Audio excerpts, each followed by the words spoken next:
और हमारे संविधान निर्माता बाबा साहब भीमराव अम्बेडकर, जिन्होंने अपने इस बहुजन समाज को इतनी आजादी से बैठाने का काम किया और संविधान के माध्यम से मूल अधिकार दिए, ये बहुत बड़ी बात है। क्योंकि बाबा साहब ने जो आपको अधिकार दिया है ये सबकी औकात नहीं, और बाबा साहब ने जो अधिकार दिया है वो कोई खैरात नहीं। क्योंकि बाबा साहब ने अपना पूरा घर परिवार त्याग करके और बहुत सारी कुर्बानियां अपमान सह करके आपको इतने आजादी से बैठाने का काम किया है, ये बहुत बड़ा धन्य की बात है।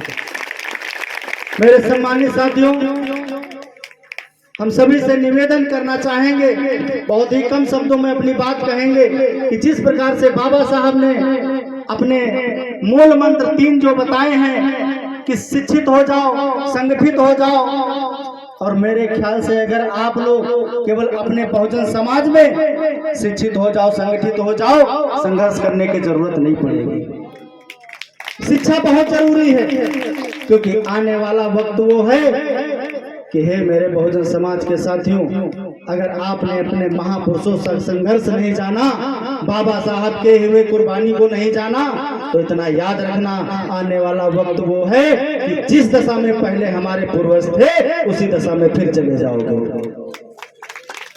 क्योंकि मनवादी विचारधारा ऐसी है जो कि आपको वो करने पे मजबूर कर देगी। क्योंकि अंग्रेज तो हमारे समाज को कम प्रताड़ित करते थे, लेकिन आज की जो मनवादी व्यवस्था है वो कहीं ना कहीं सबसे ज्यादा प्रताड़ित करने का काम करती है। आप अपनी आजादी से बोल नहीं सकते, आप अपनी आजादी से अपना धन खर्च नहीं कर सकते, तो इससे ज्यादा क्या हो सकता है। क्योंकि आपकी मेहनत की कमाई और आपका मेहनत का पैसा इस शासन सत्ता के इशारे पे कैसे प्रयोग किया जा रहा है। मेरे भाइयों, अगर शिक्षा का महत्व नहीं समझे तो इतना याद रखना, बहुत पीछे चले जाओगे। क्योंकि जब आपके पास शिक्षा होगी तभी धन होगा, तो जब धन होगा तो कोई भी समाज हो सम्मान मिलेगा, इज्जत मिलेगी। अगर आपके पास शिक्षा नहीं है, धन नहीं है, तो आपको सम्मान मिलने वाला नहीं है। तो शिक्षा का विशेष तौर ध्यान दीजिए, आप अपने बच्चों को पढ़ाइए, क्योंकि पढ़ाना ही आपको जो है बहुत जरूरी है। अगर आप अपने बच्चे को नहीं पढ़ा पाए तो आने वाले समय में बहुत दुर्दशा आपके बच्चों की खराब हो जाएगी।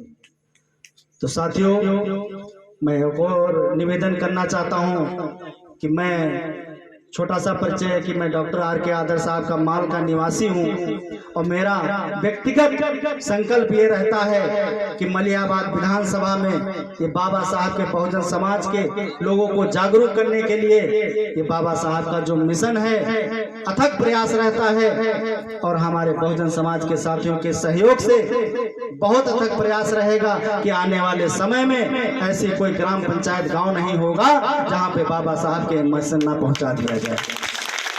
क्योंकि ये हमारा एक माध्यम है, क्योंकि इस माध्यम से अगर हम एक साथ नहीं हुए तो आने वाले समय में हम लोगों को खंडित विखंडित करने का काम किया जाएगा और आपको तितर बितर करने का काम किया जाएगा। हम एक साथ नहीं बैठ पाएंगे। तो साथियों, अथक प्रयास करें कि ज्यादा से ज्यादा कार्यक्रम ऐसे करें, क्योंकि जब कार्यक्रम करेंगे तो हमारा बहुजन समाज कहीं ना कहीं एक पंडाल के नीचे बैठेगा, तो लगेगा उन मनवादियों को कि मलियाबाद विधानसभा के जो भी बहुजन विचारधारा के लोग आए उनसे टकराने की कोशिश मत करना, क्योंकि बहुजन समाज के लोग जाग चुके हैं, मनवादी भाग चुके हैं।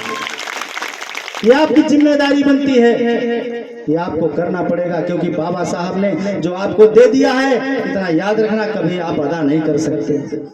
तो साथियों, बहुत कम शब्दों में मैं अपनी बात रखा, और समय मिलेगा फिर कल आऊँगा, मुलाकात होगी, और निवेदन बार बार करूँगा कि ऐसे कार्यक्रम कराएं ताकि हमारा समाज शिक्षा के प्रति जागरूक हो और बाबा साहब के मिशन